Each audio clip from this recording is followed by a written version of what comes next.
terriens, salut les terriens. Très heureux de vous retrouver.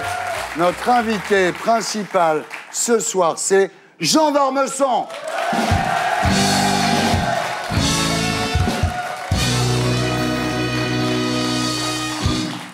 Jean d'Ormesson, bonsoir. Très Bonsoir. heureux de vous avoir avec nous. Vous êtes ici ce soir pour nous confirmer que, apparemment, vous seriez le seul immortel, vraiment immortel, contrairement aux autres. Vous connaissez la définition de Cocteau.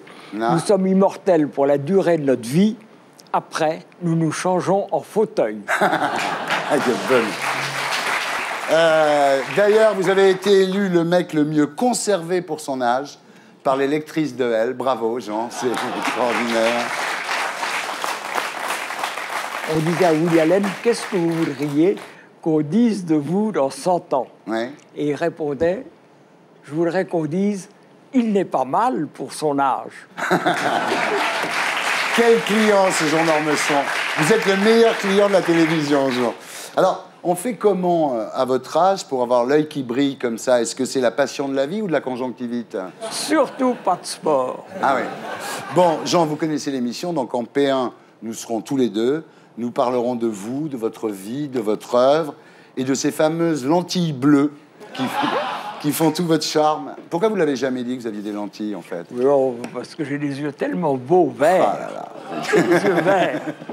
Alors, en P2, nous recevrons deux nouveaux invités pour commenter avec nous l'actualité de la semaine. Clémentine Autain, vous la connaissez? Bien sûr. Clémentine Autain qui nous annoncera qu'elle arrête la politique et qu'elle veut relancer les Coco Girls avec Martine Aubry et Marie-Georges Buffet. Voilà.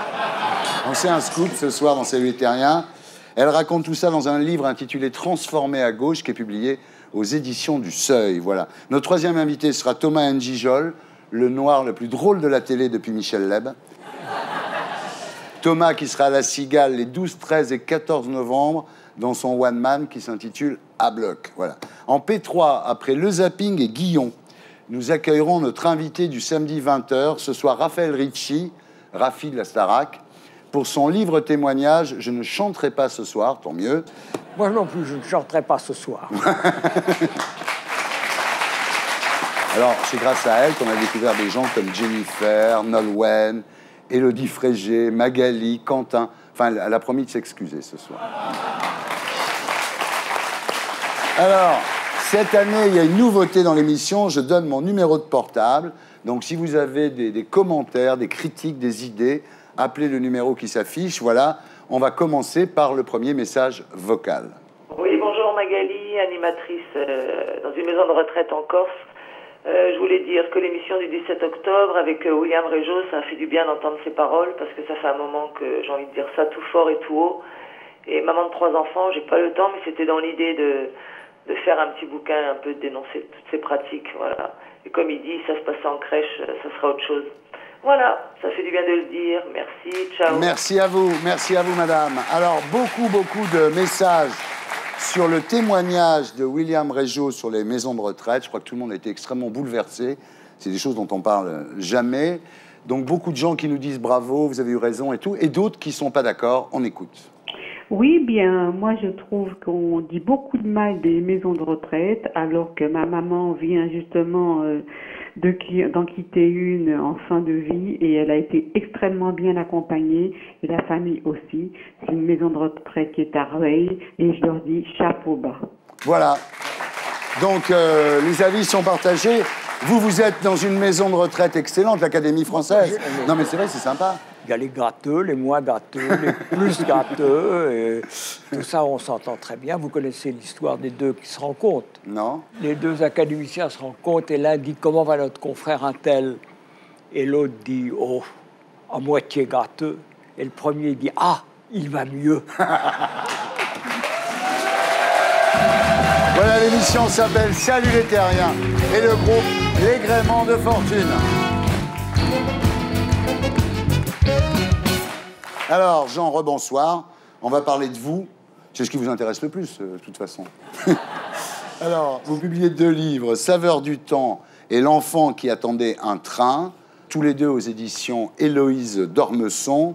Alors, Saveur du temps, ce sont des chroniques du temps qui passe, des textes que vous avez écrits pour la presse de 1948 à 2009. Hélas, sur une période de 60 ans. 60 ans. Alors, à la relecture, est-ce que vous avez le sentiment de vous répéter ou de vous contredire? Je me contredis très peu. Je crois que ce que j'ai écrit il y a 60 ans, je l'écrirai encore aujourd'hui. C'est bien. Et y compris les erreurs, les bêtises. Oui. J'ai changé assez peu. Le monde a peut-être plus changé autour de moi que je n'ai changé moi-même. Voilà, vous êtes plus solide que le monde, finalement. Alors, vous êtes souvent trompé ou non? Oui. Oui. Bien sûr. Sur Mao, parce que quand il est mort, vous avez Mao, chanté sa grandeur. J'ai souligné sa grandeur, qui est vraie, mais on pouvait aussi souligner d'autres choses à propos de Mao. Quand Khomeini est mort, j'étais persuadé que le régime des mollahs allait s'écrouler. Ah oui. Vous voyez comme je me suis trompé. Voilà. Alors, il y a quand même des points communs dans tous ces textes. C'est cette idée de gaieté perdue. Un peu comme quand on parlait de l'Ancien Régime au XIXe siècle, les gens qui avaient connu l'Ancien Régime disaient qu'il y avait quelque chose qui a disparu avec la Révolution. Oui. Je crois qu'on peut le dire, mais je crois aussi qu'on l'a toujours dit. Oui. À toutes les époques, on s'est dit « Ah, comme c'était mieux au temps de nos grands-parents. » Oui.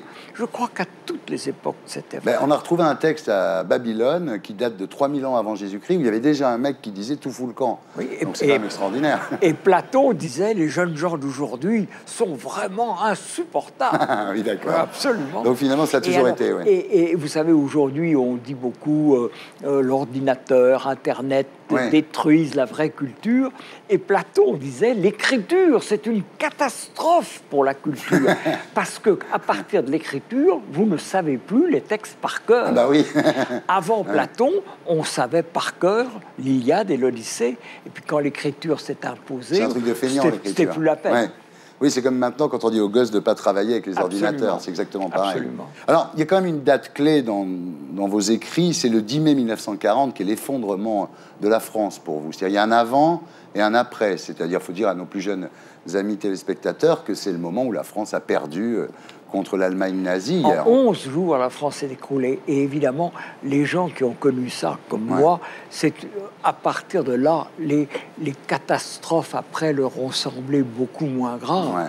Tout s'écroulait, vous savez, tout s'écroulait. Et il n'y avait plus d'espérance. Parce que l'Amérique et la Russie n'étaient pas en guerre. La Russie stalinienne était alliée à Hitler. L'humanité paraissait à Paris à l'époque. Et on se disait, il n'y a plus d'espérance. La seule espérance était portée par le général de Gaulle, qui disait, nous avons perdu une bataille, mais nous n'avons pas perdu la guerre. Alors justement, cette perte de gaieté dont vous parlez, elle est due aussi au fait qu'il n'y a plus d'espérance. C'est-à-dire qu'à l'époque, il y avait encore le catholicisme pour certains et le communisme pour d'autres. Aujourd'hui, il n'y a plus d'idéologie qui puisse donner aux gens de l'espoir. Et oui, et il faut en effet réinventer un monde nouveau. Je trouve d'ailleurs ça très excitant et je pense qu'il n'y a pas de raison de se laisser aller au désespoir. L'autre livre que vous publiez, c'est L'enfant qui attendait un train. C'est un conte pour enfants. Ces deux livres sont publiés par votre fille Héloïse et par son mari Gilles Cohen-Solal. Vous avez vécu comment son incursion dans les médias à travers Striptease? J'aime beaucoup ma fille. Elle aime ce garçon. Donc je suis indulgent pour ce garçon. Je crois d'ailleurs qu'après ce mini-scandale quand même, où il avait fait des déclarations un peu intempestives sur les auteurs de la maison, sur l'édition en général, votre épouse lui a quand même passé un savon. Un clou chasse l'autre, vous savez. Il a été sauvé par le roman de Giscard, par Frédéric Mitterrand, par Jean Sarkozy. Tout ça, ça a fait oublier le...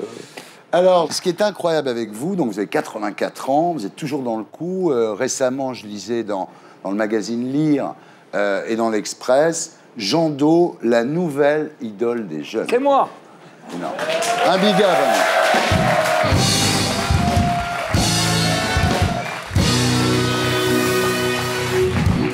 Alors, il disait, loin de se ringardiser, le Stendhalien est devenu une icône, la première pop star en costume flanelle. C'est extraordinaire. Quelle chance. Alors, on va vous poser la question que tout le monde se pose. Qui n'aime pas Jean d'Ormesson? Qui ne vous aime pas? Il y a des gens qui ne m'aiment pas et même qui me détestent. Ce qu'il y a, c'est que je ne déteste personne. J'ai remarqué que ce qui fatiguait Et ce qui vieillissait, c'est de détester Oui, c'est les vrai. gens. Eh ben voilà, donc tout, Alors, voilà. tout le monde est content. Pas de chance. Alors, bien sûr, vous avez 84 ans et vous avez déclaré récemment « Je suis vieux ». J'ai commencé à comprendre que j'étais vieux à partir du moment où les gens m'ont dit « Comme vous êtes jeune, vous avez bonne mine ». Ah, c'est terrible. J'ai remarqué que quand j'étais jeune, Ouais. c'était très rare, Oui. quand j'étais jeune, qu'on me dise « Comme vous avez bonne mine ». Oui. Oh, ben, j'aimais ça. C'est Maintenant, on me vrai, dit ça. « Quand vous avez bonne mine, comme vous êtes jeune », ça me met la puce à l'oreille. Ouais. Est-ce que pour finir, vous pourriez nous faire votre fameux formidable? Je veux bien faire formidable, mais je fais plutôt épatant. Ah oui, épatant. C'est épatant. Et nous accueillons Clémentine Autain. Bonsoir. Et Thomas Njijol, bonsoir. Jean, je vous ai à l'œil. Hein. Elle a quand même 50 ans de moins que vous, donc faites attention quand Facile. même. Hein? Facile. D'ailleurs, je la Facile. traite comme ma petite fille. Oh oui. Alors, Clémentine, ancienne adjointe à la mairie de Paris, ancienne apparentée PCF, membre de la Fédération pour une alternative sociale et écologique. Vous dirigez avec Roger Martel le mensuel Regard. Vous êtes chroniqueuse sur France Culture. Vous publiez Transformé à gauche aux éditions du Seuil. Mais surtout, Clémentine, vous êtes ma féministe préférée. Et vous le savez. Alors, avant qu'on commence à parler politique, macho, Sarkozy, tout ça, comment va votre fils Oscar? Oh, c'est mignon. C'est Ah, très, très bien. Il va bien? Il va super bien. Il est très mignon. C'est vrai que vous l'avez puni parce qu'il avait tiré les cheveux d'une poupée. Il n'est pas macho, moi. Il est petit encore. Il est a petit, pas mais 12 attention, ans. faut le Il a dresser, pas 12 hein. ans. Faut le dresser, Et quand même. très tôt, c'est vrai qu'il y a les codes sexistes qui arrivent. Rose pour les filles, bleu pour les garçons. Et c'est très compliqué de se débrouiller avec ça. Faut qu'il apprenne à faire la vaisselle. Bon, il a qu'à regarder son papa faire. Et je pense que ça Oh, va il aller. est dressé, monsieur Autain. Alors, le pitch du livre, donc, c'est quoi? C'est qu'aujourd'hui, le capitalisme est considéré comme naturel. L'idée n'est plus de changer le monde, mais de changer l'équipe gouvernementale. L'alternance a remplacé l'alternative. Il n'y a plus, dites-vous, de conflictualité politique. Et cette atonie, en fait, serre le pouvoir en place. Et il faut rompre. Mais moi, je ne veux pas rompre, Clémentine. Je ne sais pas d'où vous sortez cette idée. Il n'est pas question de rompre, chérie. Il est question de saper les ressorts du capitalisme, en Oui. fait. Vous, ce que vous dites, en fait, c'est que le communisme, effectivement, s'est abîmé dans le stalinisme, dans le soviétisme, que la social-démocratie changeait la vie. Finalement, ils n'ont rien changé du tout. Ils ont changé leur vie, Ils ont sans changé doute. leur vie, mais pas celle des gens. Donc aujourd'hui, il manque d'espérance. Et on en revient là. C'est ce que Jean disait tout à l'heure. C'est-à-dire que c'est vrai qu'il y avait le catholicisme, il y avait le communisme, il y avait des idées qui motivaient les gens. Aujourd'hui, il n'y a plus de vision, il n'y a plus d'espoir. C'est l'espérance, je pense, qui... Ouais. Et je crois que beaucoup à gauche pensent que ce qui compte, c'est d'avoir quelques mesures programmatiques Ouais. fortes, là pour tout de suite, pour la prochaine échéance, de trouver le leader, qu'on serait en panne de leader, ou que... C'est beaucoup plus profond que ça. Ce qui nous manque, c'est un projet, une espérance du sens. Alors voilà, alors le problème, évidemment, c'est que vous dites, d'ailleurs, tant que nous serons divisés, la gauche molle mènera la danse. La gauche molle, c'est Martine Aubry, c'est ça? Comme l'ensemble de la direction du Parti Ouais. socialiste qui est sur une ligne d'accommodement avec le libéralisme économique et qui a renoncé, à mon avis, à changer la vie, c'est c'est-à-dire à clair. transformer radicalement le quotidien de millions de gens. Alors, le problème de la gauche dure... Oh, c'est dur, la gauche dure. la gauche J'aime dure. Pas, non, on n'est pas la gauche dure. Ah bah si, s'il y a une gauche molle, il y a une gauche dure. Hein. Est-ce que le problème, c'est pas qu'il y a plus de partis que d'électeurs dans cette gauche dure, quand même, non? Non, il y a un éparpillement qui nous rend totalement inefficace, inaudible, peu crédible aussi, qui parfois fait dire, bon, ils sont comme les autres, chacun cultive sa petite Ouais, boutique, son ouais. jardin, et on assiste à un concours de nains, et cet éparpillement fait... Concours de nains, quand même. Mais c'est vrai. c'est Alors, la on vous a réalité. vu avec Besancenot, Buffet, Mélenchon. Ah, c'est plus de la politique, là, c'est du speed dating, là. Non, c'est pas. Clémentine. je pense qu'il y a besoin d'une force politique. Ouais. Et aujourd'hui, l'enjeu, c'est de savoir qu'est-ce qui va donner le là à gauche. Je l'adore, cette Clémentine. Qu'est-ce que j'ai. Vous avez une pêche, ça fait des années que je vous vois comme ça, militer et tout, alors que Je sais pas. vous êtes jeune, vous êtes belle, vous êtes ambitieuse, vous pourriez être ministre de Nicolas Sarkozy. Mais non, c'est pas possible. C'est dommage que vous ayez des convictions, vraiment. Hein. Mais non, ça fait le sel de la vie. Est-ce que vous êtes toujours féministe? Ah oui. Ah Bouge oui. pas. Oui. Ça bouge pas, ça non plus. Non. Mais ça tombe bien, j'ai un quiz pour vous. Un quiz qui a dit...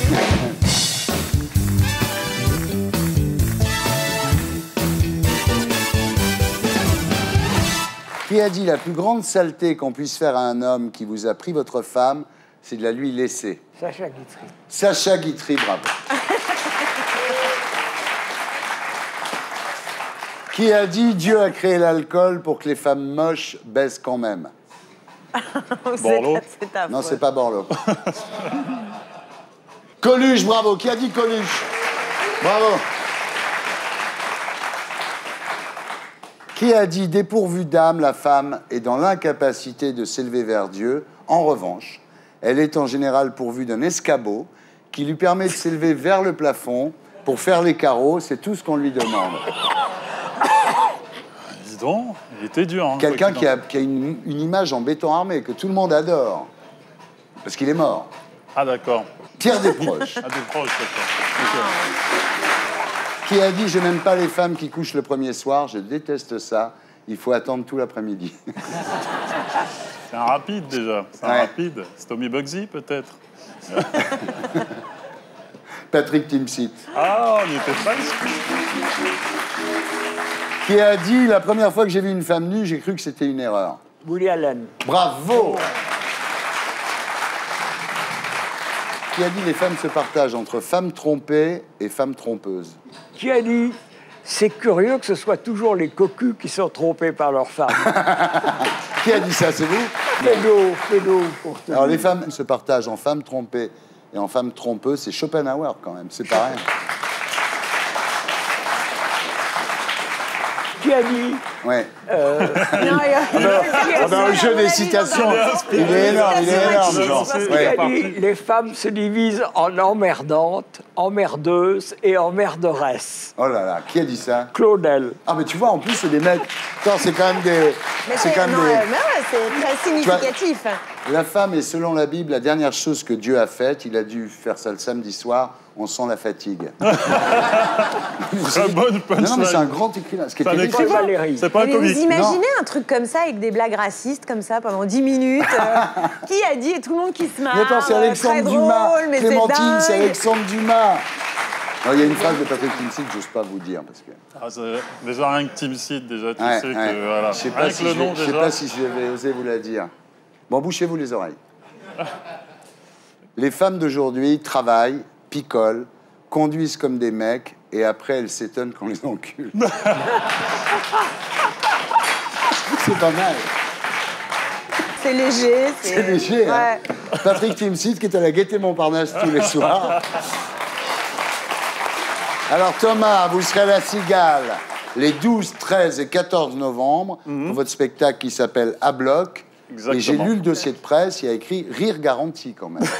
Écoute, je t'invite à venir et crois-moi que... tu sais, j'ai joué 6 mois au Théâtre de 10 heures, 1 an au Comedy Club, 4 mois au Théâtre du Temple, et ça a été rempli. Et c'est pour ça que je fais la Cigale. Donc, logiquement, les gens devraient encore se marrer. Ben voilà. Alors, Thomas, il y a quelques années, vous avez été très proche de la chanteuse Diams, qu'on a vue récemment voilée dans la presse. Elle est devenue musulmane et pratiquante et voilée. Vous qui la connaissez bien, est-ce que c'est un voile Adidas? Non. Non, je n'ai pas vu la marque du voile. J'ai pas vu la marque du voile. Et je crois que c'est quelque chose, tu vois, elle est passée, elle a eu un succès, laisse tomber, tu connais énorme. le succès qu'elle a eu. La boulette. Donc voilà, je pense que c'était, comme elle le disait très bien dans son album, elle était dans sa bulle. Elle était peut-être bien ou mal entourée, je sais pas, mais à un moment donné, il lui fallait une force spirituelle autre que les réconforts de son manager qui lui dit « T'es génial, donc tu vends 1 million d'albums ». Donc voilà, si la religion lui ramène la paix dans son cœur, dans sa tête, Hamdoullah, comme on dit là-bas. Très bien. Moi, j'adore vraiment Diams, pour le coup. Enfin, je fais partie de celles qui écoutent comme ça un peu en boucle. Mais là, je le dis franchement, ça m'inquiète pour l'impact que ça va avoir sur les femmes. Ouais, mais il ne faut pas être inquiet par rapport à ces choses-là. Moins on s'inquiétera de ces choses-là, plus tout passera bien. Mais vous d'ailleurs, Thomas, vous êtes, je partage la confiance dans nos catholique. Complètement. Et si ça se trouve, vous n'êtes même pas cannibale en plus. En plus que non, vraiment, t'es fou, moi je suis. Mais il est fou. Non, mais... J'avais pas dit tilté après, je lui ai dit cannibale. Non, je ne suis pas cannibale. Voilà, on passe maintenant aux commentaires de l'actualité de la semaine avec les infos de Blacko 1.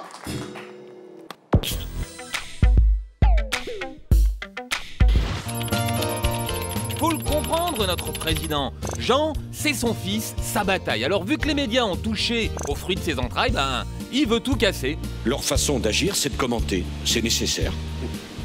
Ma façon d'agir, c'est indispensable. On fait pas le même travail. Oh, allez, t'énerve pas, Nico. Toi aussi, t'adores parler dans le poste. Je n'arrêterai pas. Y'a qu'à comparer avec Chirac. En 10 ans, Chirac a parlé 128 heures à la télé. Eh ben, en 15 mois, Sarkozy a parlé 218 heures, soit 90 heures de plus. Moi, je suis du côté des acteurs. Sarkozy fâché avec les médias? La bonne blague. Martin Bouygues, le patron de TF1 et le parrain de son fils Louis. Bernard Arnault, le propriétaire de la Tribune et de l'Expansion, a été son témoin de mariage avec Cécilia. Serge Dassault, propriétaire du Figaro, était invité au Fouquet's le soir de l'élection. Quant à Bolloré, le propriétaire de Direct 8, ben, il lui a prêté son yacht pour les vacances. Quant à Lagardère, il considère Sarko comme un frère. Alors vous me direz oui, mais le petit personnel. Si Sarkozy était vraiment allergique aux journalistes, jamais il n'aurait eu cette aventure avec Anne Fulda, notre consoeur du Figaro. Dans un livre, Anne raconte même qu'elle surnommait Nicolas le Codillo quand ils étaient ensemble. Oh, comme c'est mignon. El Codillo, c'était le titre officiel du dictateur Franco en Espagne. Alors, c'est pas de l'amour, ça? Il en faut plus que ça pour m'arrêter. Voilà, c'était les infos de Blacko, mise en image de Julien Grappe. Donc apparemment, Blakowski ne croit pas Frédéric Lefebvre quand il dit que les médias veulent détruire le président. Il a été un peu loin. Les médias, sans manquer de respect à la gauche, à l'opposition qui est un peu, qui n'est pas vraiment là. Ouais. Les médias, c'est un peu le dernier rempart. Donc à un moment donné, il est normal même s'il a de la sympathie avec plein de gens dans les médias, que les médias l'ouvrent un peu, un minimum quand même, quoi, parce qu'il ne faut pas abuser, c'est tout. On ne peut pas dire que Sarkozy est maltraité par les médias, quoi, globalement, ça va. C'est ce qu'il dit, lui. Oui, oui. Mais c'est, en même temps, quand on commence à prendre les arguments de Domenech, c'est pas bon signe. Quand on dit c'est la faute à la presse, c'est mauvais signe. Heureusement qu'il y a des médias, heureusement qu'on peut exprimer une opposition, et je craindrais comme la peste qu'on nous entraîne dans des régimes où l'opposition serait muselée. En même temps, on n'est pas muselé, mais il y a quand même tout un système qui s'est mis en place qui quand même ressemble à une forme de mainmise du pouvoir sur les médias. Ça, c'est pas formel, ça ne veut pas dire que l'opposition ne peut pas s'exprimer, mais ça crée quand même un climat qui est celui de la pensée dominante. Dieu veuille qu'on n'ait jamais de régime qui soit plus autoritaire que celui-là. Plus dur que celui-là. Pour ça, vaut mieux pas se référer à Dieu, quoi. Hein, Dieu veuille. Mais sans Pourquoi doute, Pourquoi pas? Pourquoi pas?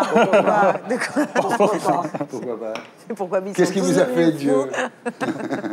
Bon, alors, la principale caractéristique de Nicolas Sarkozy, c'est le culot. On va voir si vous êtes capable de reconnaître les grands moments de culot de Nicolas Sarkozy.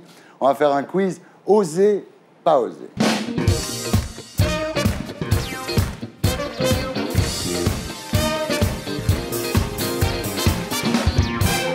Alors, je vais vous dire des phrases de Nicolas Sarkozy, vous allez me dire s'il a osé dire ça, d'accord?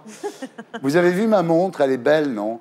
C'est pas avec vos salaires de journaliste que vous pourrez vous offrir une montre comme ça. Ah si, ça, je pense qu'il est capable de l'avoir dit, c'est du vrai. Oser. Vrai. Ouais. J'écoute, mais je tiens pas compte. Oser. Oser. Ouais. Je dis ce que je veux. Je suis président de la République et j'ai le droit de dire ce que je veux. Bah oui. Oser. Pourquoi il l'aurait pas dit? J'étais égoïste, dépourvu de toute humanité, inattentif aux autres, dur, brutal, mais j'ai changé. Non. Tel moment d'autocritique. Je crois que ça doit être vrai. Il l'a dit avec Catherine Ney dans une interview le 29 mai 2008. L'important, c'est d'être chef. Oui, ça sans doute, oui. Oser. Oser, le 29 août 2007. Et ce qu'il a dit, avec les acteurs, on se comprend. On n'a pas le même métier, mais on a le même public. C'est terrible, mais j'ai envie de dire encore oser. Oser.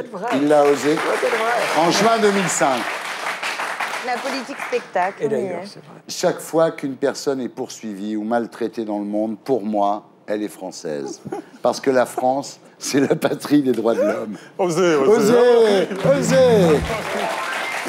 Extraordinaire. Ouais, c'est grâce à eux qu'on On a a demandé aux 3 Afghans qui sont partis, là, ce qu'ils en pensent. Ah, merci. Obama est subtil, c'est vrai. Mais sur certains sujets, il est quand même limité. Osez. Osez. Ah oui. Ah bah oui. Karcher en septembre, 200 000 adhérents à l'UMP en novembre. Oh non, c'est horrible. Osez. Osez. Oh, c'est Osez. clair. Ça, c'est... Celle-là, elle est...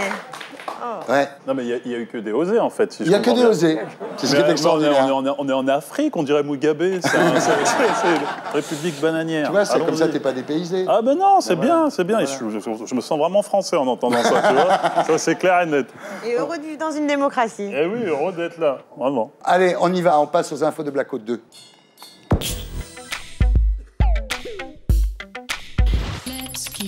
France Télécom est condamnée à disparaître. En 2012, l'entreprise sera rebaptisée Orange. Allez hop, aux oubliettes, le sinistre nom de France Télécom, désormais synonyme de souffrance, de suicide et de malheur.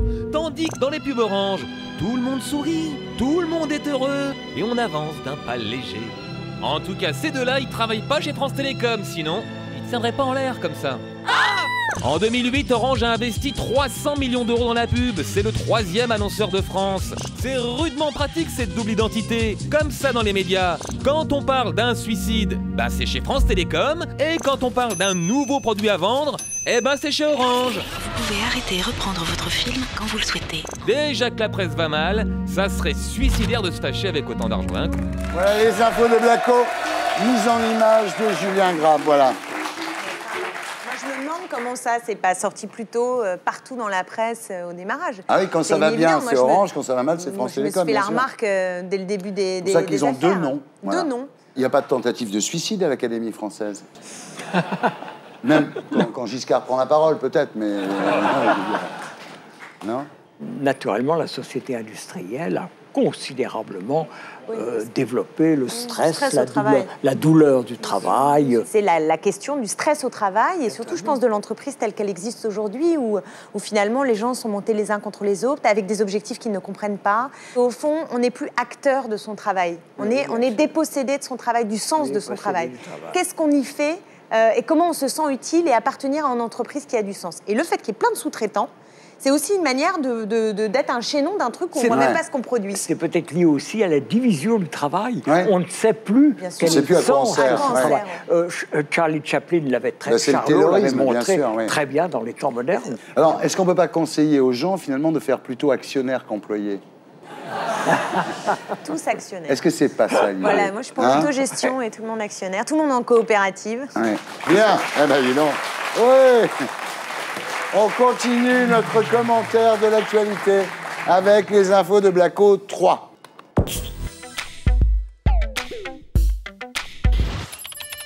Il a suffi que la France renvoie 3 Afghans à Kaboul et voilà que Martine Aubry dénonce le charter de la honte.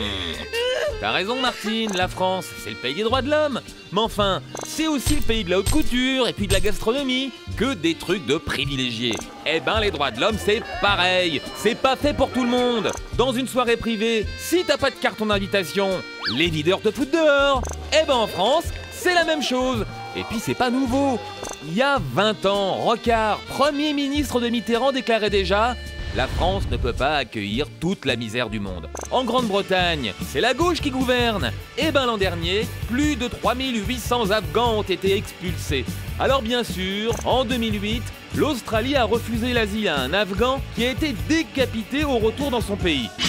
C'est triste, mais depuis le début de l'année, la France et ses alliés ont déjà tué plus de 300 civils en Afghanistan.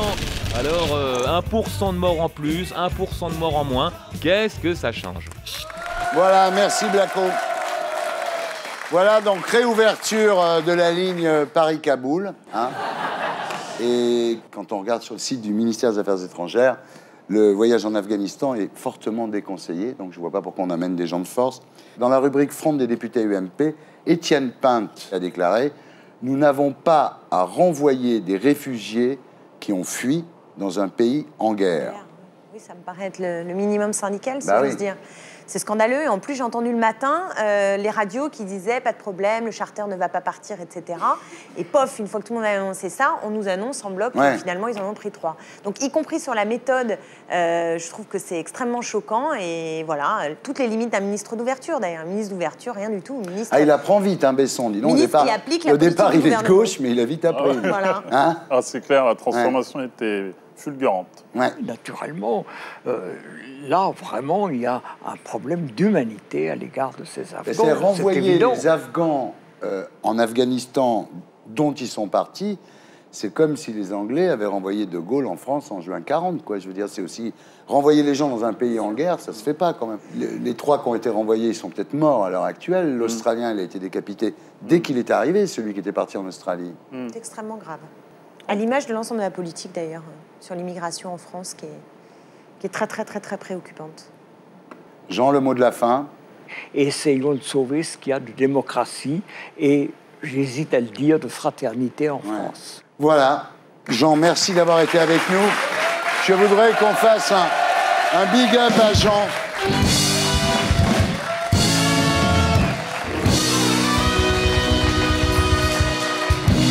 On se voit pour votre prochain bouquin, donc. Pas de télé d'ici là, que du boulot. Absolument. Et vous revenez, d'accord? Voilà, nous accueillons notre invité du samedi 20h. Ce soir, Raphaël Ricci, bonsoir. Alias Rafi Lertarac, pour son livre témoignage. Je ne chanterai pas ce soir chez Flammarion. Toujours en compagnie de Clémentine Autain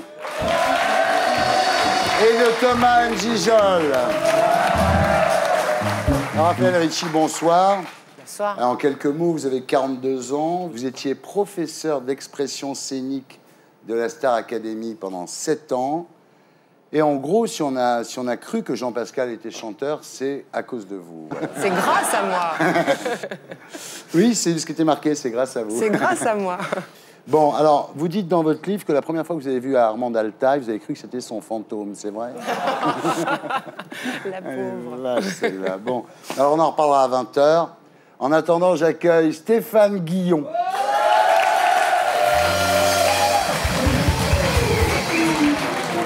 À vous, Stéphane, pour la semaine de Lyon.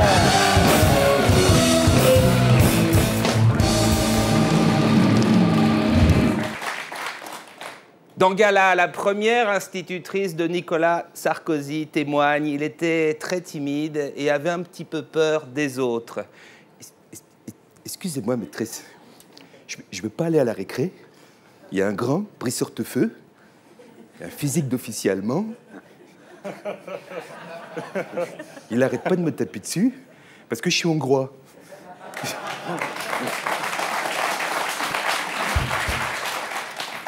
Plus loin, l'institutrice ajoute « C'était un grand affectif, il montait sur une petite estrade et me glissait « Je vous aime parce que vous êtes belle ». Aujourd'hui encore, quand Nicolas susurre des mots d'amour à Carla, il monte sur une petite estrade.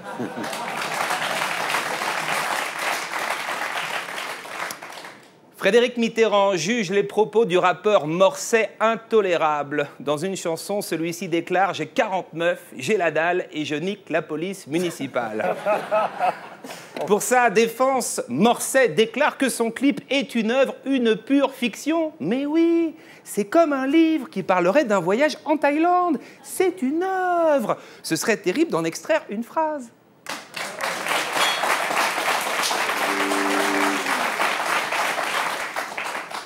Et on passe à notre jeu de la semaine. Merci les gars, vous êtes au taquet là. Regardez cette photo. Pourquoi, quand Rachida siège à Strasbourg, elle est toute seule? Réponse 1. Grâce à son caractère, elle s'est fait plein de nouveaux amis. Réponse 2. Après une journée de shopping à Paris, elle a pris le dernier TGV pour Strasbourg et du coup, tout le monde est parti.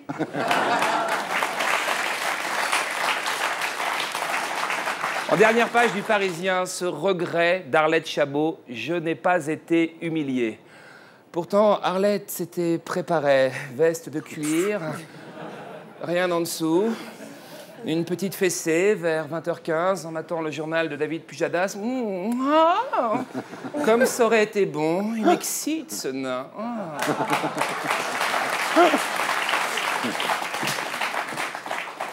Après les cambriolages chez Cartier, Chopard et Boucheron, le grand banditisme subit lui aussi la crise. Une prise d'otage a eu lieu au magasin Lidl de Sevran. C'est vraiment la misère.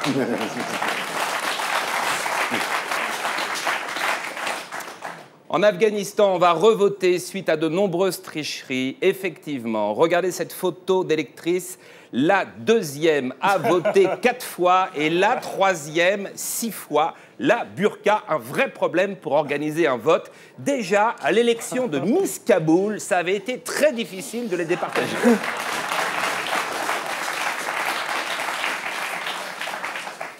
Bernadette Chirac n'aime pas Valéry Giscard d'Estaing. À propos de son livre narrant l'histoire d'amour d'un président et d'une princesse, à la question fiction ou réalité, Bernadette répond sénilité.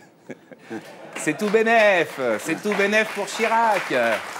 Dans ses mémoires, il peut raconter tous les coups qu'il a tirés à l'hôtel de ville. À l'Élysée, Bernadette dira qu'il est gâteux. Une invention française, le sextoy pour chien, 399 €. C'est plus cher qu'une passe avenue Foch. Ça pourrait être le prochain cadeau de Brigitte Bardot à Sumo, le chien des Chirac qui est en dépression, Thierry.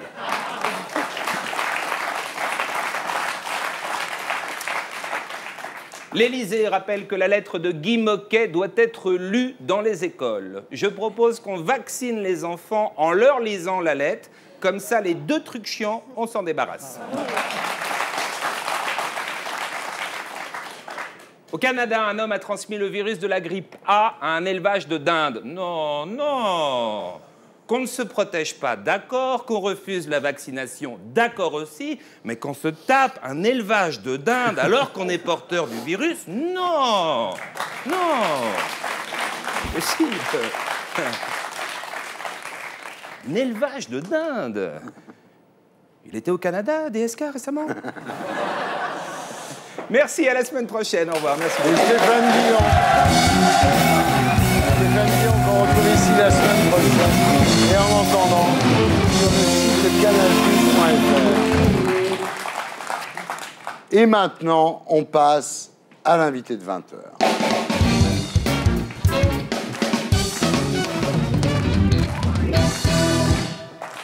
Raphaël Ricci, bonsoir. Publié chez Flammarion, Je ne chanterai pas ce soir, où vous racontez votre enfance ballottée dans une famille du show business, vos débuts hésitants dans la vie professionnelle, la gloire avec la Starac, et puis le revers de la médaille, évidemment. Mais surtout, vous racontez votre relation de 7 ans avec un manipulateur pervers, mythomane, paranoïaque, et coutumier de la violence verbale. Voilà. Alors pourquoi raconter ça aujourd'hui? Parce que je me suis rendu compte que depuis que je commence un petit peu à parler de ce fléau autour de moi, il y a beaucoup de gens touchés, beaucoup de victimes, donc, et on n'en parle pas. On parle de la violence physique, alors que cette violence-là, verbale et psychologique, fait autant de dégâts, sinon plus. On a très peu de recours au niveau des lois, parce que c'est quelque chose... voilà, il n'y a pas de coups, il n'y a pas de bleu, il n'y a pas de sang. Il y a des choses qui commencent à se mettre en place, mais c'est long. Et si ma petite notoriété de prof de Starac peut servir à ça, mais voilà. Très bien. Alors, on va prendre les choses au début. Vous êtes né en 1967 à Enghien. Votre père, Bernard Ricci, était petit chanteur à la Croix de Bois. Des solistes, oui. Voilà. Ensuite, il a fait un groupe qui s'appelait Les Célibataires dans les années 60. Et ensuite, il a été directeur artistique, éditeur, producteur.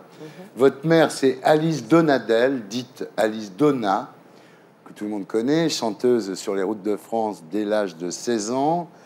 Alors, à la maison, c'est la valse des stars, évidemment. Il y a Serge Lama, grand ami de vos parents, pour qui votre mère a composé « Je suis malade ». Il y a Dalida, il y a Pierre Delanoë, le célèbre parolier. Et alors, vos parents s'engueulent tout le temps, hein. C'est toujours tendu, c'est le métier et des engueulades assez fréquentes. Ouais. Ouais. Jusqu'au jour où votre mère, Alice Donna, craque pour un jeune garçon très beau qui a 15 ans de moins qu'elle Ça, qui ça n'est vous autre fait que rire, hein. notre ami Laurent Boyer. Parce que alors, vraiment, je connais Laurent. Je connais Laurent. Alors, à 13 ans, aventure très malheureuse, un homme abuse de vous à la sortie d'une boîte de nuit, vous emmène faire un tour en voiture. Est-ce que vous étiez drogué? Est-ce que vous aviez trop bu? Mais en tous les cas, quand vous revenez à vous, il est en train de vous sauter, quoi. Oui, c'est... Ça s'appelle un viol, je crois, non? Ça s'appelle comme ça. Comme J'ai quoi. eu du mal à Ouais. utiliser le mot parce que je me sentais responsable, coupable. J'avais bu, j'ai bu 3 gorgées de mon premier gin fizz, j'avais 13 ans. Je pense que c'est plutôt un genre de GHB qu'on m'a mis dans le verre. Ah oui. C'est ce qu'on appelle la drogue des violeurs, je crois, qui fait en sorte d'être un peu dans le coltard et de rien pouvoir faire. Voilà. Vous connaissez le problème? Oui, oui. Vous en J'ai avez été parlé. victime de viol, c'est pas les mêmes conditions, mais voilà, c'est le même fait, ouais. Ouais. Et vous avez décidé aussi d'en parler à un moment pour les mêmes raisons que J'ai Rafi. mis du temps. Moi, je me Ouais. souviens bien de ce qui s'est passé et d'un homme violent armé. Et c'est vrai que j'ai mis beaucoup, beaucoup de temps à parler. Moi, j'en ai parlé à mes parents il y a 4-5 ans, pour la première fois. Ouais. Voilà, il faut que ce soit réglé, il faut que ce soit digéré, il faut que ce soit accepté, surtout pour pouvoir en parler après. Voilà, alors votre adolescence se passe mal parce que vous êtes confronté à la séparation douloureuse de vos parents, la haine des familles, évidemment. Dans la famille de votre père, on dit Alice, elle s'est tirée avec un mec qui a 15 ans de moins qu'elle. Donc c'est sûr que, bon, je ne vais pas dire les mots qui sont dits à l'époque, mais c'est pas gentil. Alors, question scolarité, vous faites des études artistiques, le cours Florent, etc. Et votre mère vous dit, à condition que tu apprennes l'anglais et la sténo. Au moins, si tu réussis pas dans ce métier, tu pourras être secrétaire. Bon, c'est sûr, sans bac, ok, très bien, on y va. Alors voilà, votre vie se continue entre Jules et Petit Boulot, tentative malheureuse dans la chanson. Ah ouais, super malheureuse. Je crois que vous avez vendu 16 000 exemplaires de votre album. Oui, oui, non, mais... Ce qui rassura tous les gens qui se sont fait massacrer à la Starac par Rafi. Mais non, voilà, ça a été une expérience très bien par rapport à ce que je fais auprès des artistes maintenant et très enrichissante. Mais quelle douleur, quelle douleur. Ça a été une sensation désagréable du début à la fin, quoi. Ouais. Donc, il y a un C'était moment, pas votre truc, quoi. on se dit, voilà, c'est pas pour moi. Voilà, alors vous vous mariez, vous faites un enfant, et au moment où votre couple commence un peu à prendre l'eau, comme on dit, vous rencontrez le fameux Vladimir, voilà. Alors ce Vladimir, c'est celui donc qui pendant 7 ans vous a fait tellement souffrir. Il faut dire qu'au bout de 3 jours déjà, il vous traite de salope parce que vous avez toujours pas divorcé. Parce que le divorce n'est toujours pas prononcé. Bon, j'avais pas eu l'habitude de me faire insulter ni par mes parents, ni par le père de ma fille.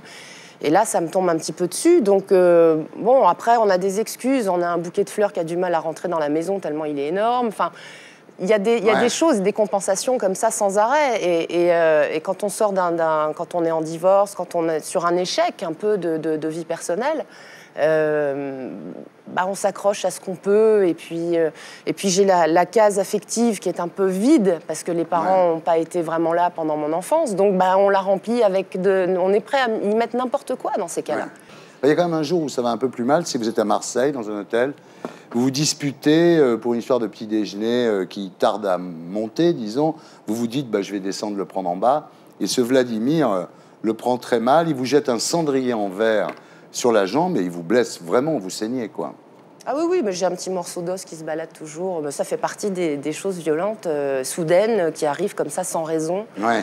Et encore une fois, dans ces cas-là, je me dis, mais il est où le problème chez moi pour que je suscite ça chez lui? Moi, je me sens vraiment fautive. Je me dis, parce que... Oui, c'est ça qui est terrible. Vous êtes victime et vous avez le sentiment d'être coupable, en fait.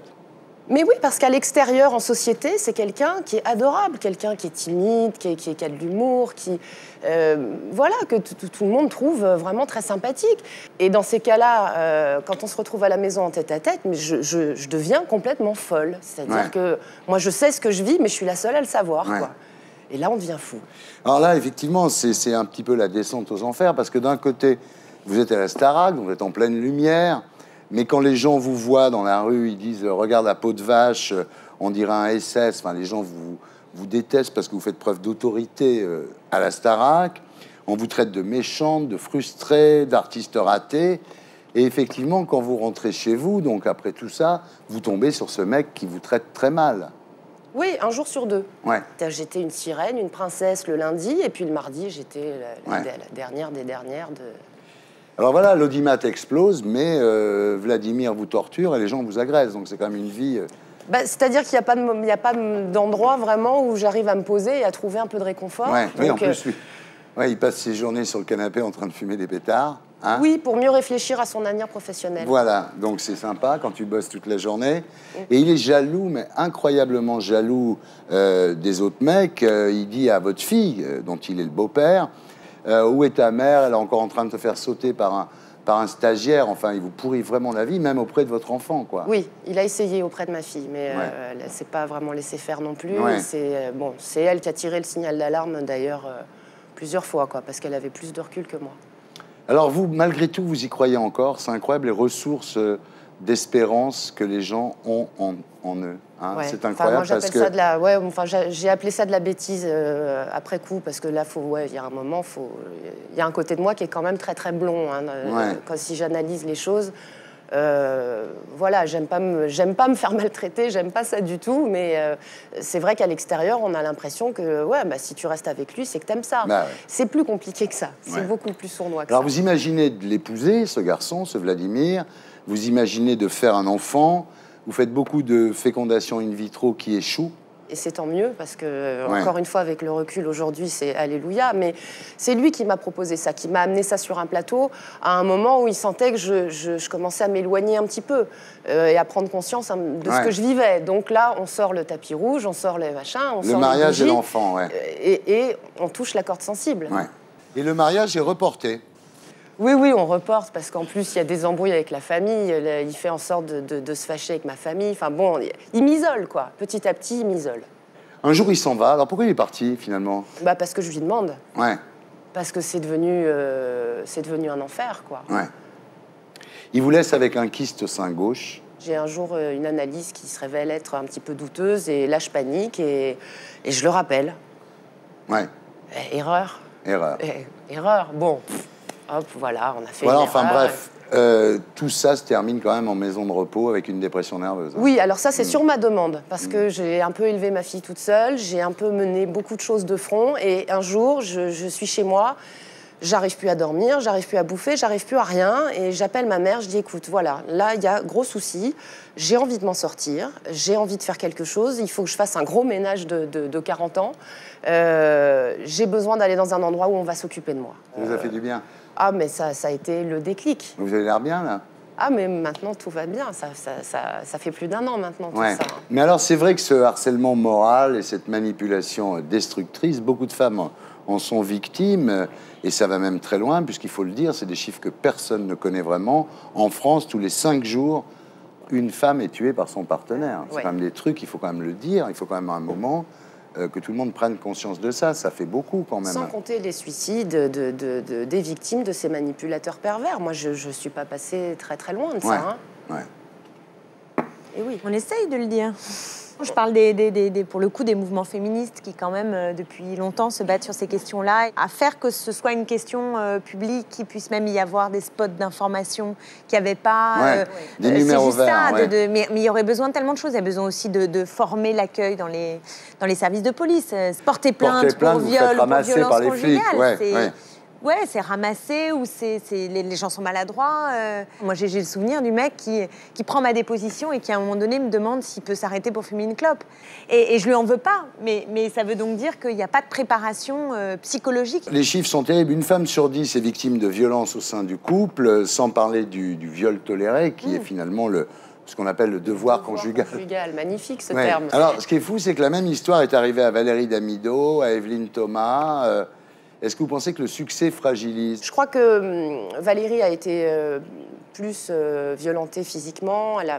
Ça va avec. Hein. En général, c'est une conséquence à la violence psychologique et verbale, l'aspect physique. C'est pas lié. Je crois qu'on est des gens d'aspect fort, avec du caractère. Mais en fait, on est des tout mous à l'intérieur. On est des vrais guimauves. Rafi. Mais oui. Alors, dites-moi, qu'est-ce que vous allez faire maintenant? Ça va reprendre la Starac? Moi, de toute façon, j'ai arrêté à la fin de la 7e saison. Ouais, j'ai pas fait la dernière parce Ouais. que j'ai eu du flair. Ils ont arrêté, d'ailleurs. Hein. Bah, ils ont un petit peu arrêté. Dès que vous n'êtes oui. pas là, ils arrêtent l'émission. Moi, j'ai fait le tour de ce concept, mais je cours pas après ça. Et vous courez après quoi, alors, Raphaël? Je cours après des petits artistes Oh. qui me font craquer et que je fais travailler et que je prépare à la scène. Comme maman? Et oui, un petit peu comme maman.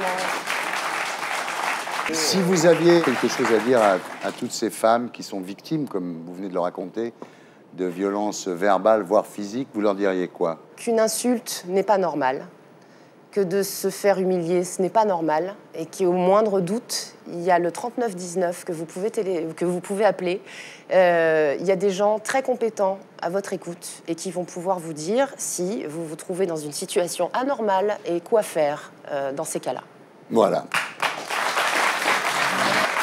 Merci, Raphaël. Merci. C'était Salut les Terriens avec Jean d'Ormesson pour Saveur du temps et l'enfant qui attendait le train, publié chez Héloïse d'Ormesson. Clémentine Autain pour Transformer à gauche aux éditions du Seuil. Thomas Njijol qui sera à la Cigale les 12, 13 et 14 novembre avec son spectacle À bloc. Et Raphaël Ricci, merci d'avoir été avec nous pour Je ne chanterai pas ce soir chez Flammarion. Voilà. Je vais vous signaler d'aller voir en urgence Guillaume Gallienne sur scène. Son spectacle s'appelle Les garçons à table, Guillaume aussi. C'est un spectacle extraordinaire, donc dès que vous le voyez, allez-y, c'est génial. Voilà, si vous avez des commentaires, des critiques, des idées sur l'émission, vous pouvez m'appeler au numéro qui s'affiche, c'est mon portable. Je vous laisse avec Action discrète et Groland. À la semaine prochaine. Salut les Terriens.